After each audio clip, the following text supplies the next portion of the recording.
கரூரில் நேற்று விஜய் நடத்திய பிரச்சார கூட்டத்தில் கூட்ட நெரிசலில் சிக்கி 39 பேர் உயிரிழந்திருக்கிறார்கள். 100க்கும் மேற்பட்டோருக்கு சிகிச்சையானது அளிக்கப்பட்டு வருகிறது. 2 பேரின் நிலை கவலைக்கிடமாக இருக்கிறது. இதனால் இன்றும் நாளையும் திமுகவுடைய அரசு நிகழ்ச்சிகள் ரத்து செய்யப்பட்டிருப்பதாக அறிவிப்பு ஆனது வெளியிடப்பட்டிருக்கிறது. முதலமைச்சர் மு.க.ஸ்டாலினின் 2 நாட்கள் நிகழ்ச்சிகள் அனைத்தும் தற்பொழுது ஒத்திவைக்கப்பட்டிருக்கிறது. சென்னை தியாகராய நகர் புதிய மேம்பாலம் திறப்பு நிகழ்ச்சியும் ஒத்திவைக்கப்பட்டிருப்பது குறிப்பிடத்தக்கது.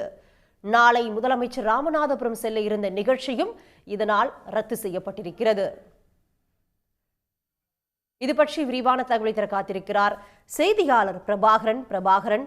கரூரில் நடந்த இந்த கோர சம்பவத்தை அடுத்து திமுகவுடைய அரசு நிகழ்ச்சிகள் 2 நாளுக்கு ரத்து செய்யப்பட்டிருப்பதாக அதிகாரப்பூர்வமாக அறிவிப்பு வெளியாகி இருக்கிறது. என்னென்ன நிகழ்ச்சிகள் ரத்து செய்யப்பட்டிருக்கிறது, விவரங்கள்?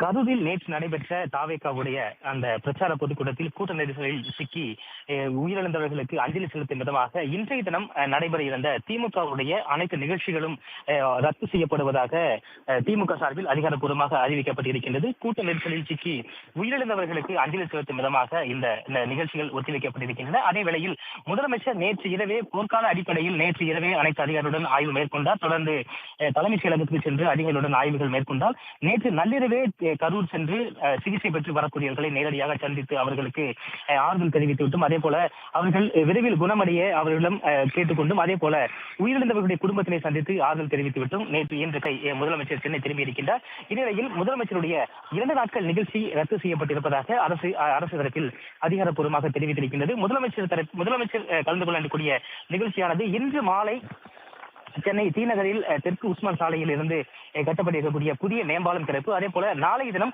முதலமைச்சர் ராமநாதபுரம் மாவட்டத்திற்கு பயணம் செல்ல இருக்கின்றார். இந்த 2 நாட்கள் நிகழ்ச்சிகள் என்பது திட்டமிடப்பட்டிருந்தது. அதே போல முதலமைச்சருடைய மற்ற அலுவலர்கள் அதிகாரிகளுடன் ஆலோசனை மேற்கொள்வது என்று பல நிகழ்வுகள் என்பது முன்கூட்டியே திட்டமிடப்பட்டிருந்தது. இன்றைய தினம் இந்த கரூரில் உயிரிழந்தவர்களுக்கு அஞ்சலி செலுத்தும் விதமாகவும் முதலமைச்சர் 2 நாட்கள் நிகழ்ச்சி என்பது ஒத்திவைக்கப்பட்டிருக்கின்றன.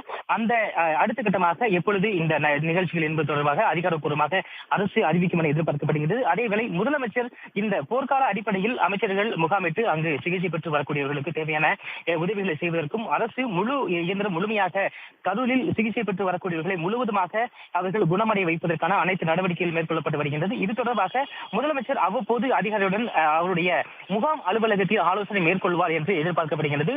தொடர்ச்சியாக காவல்துறை அதிகாரிகள், சுகாதாரத்துறை அதிகாரிகள் என அனைவரும் நேரடியாக அங்கு சென்று முகாமிட்டிருக்கின்றார்கள். உயர் அலுவலர்கள் முதலமைச்சருடைய நேரடி உதவியாளர்கள் ஆகியோர் இந்த முகாம் அலுவலகத்தில் இருப்பார்கள். அவர்களிடம் தொடர்ச்சியான இந்த சூழல் நிலவரங்கள் தொடர்ச்சியாக பேசியிருக்கின்றார்கள். தொடர்ச்சி 2 நாட்கள் நிகழ்ச்சி என்பது ரத்து செய்யப்பட்டிருக்கிறது. உடனுக்குடன் செய்திகளை தெரிந்து கொள்ள சன் நியூஸ் பெல் ஐகானை கிளிக் பண்ணுங்க.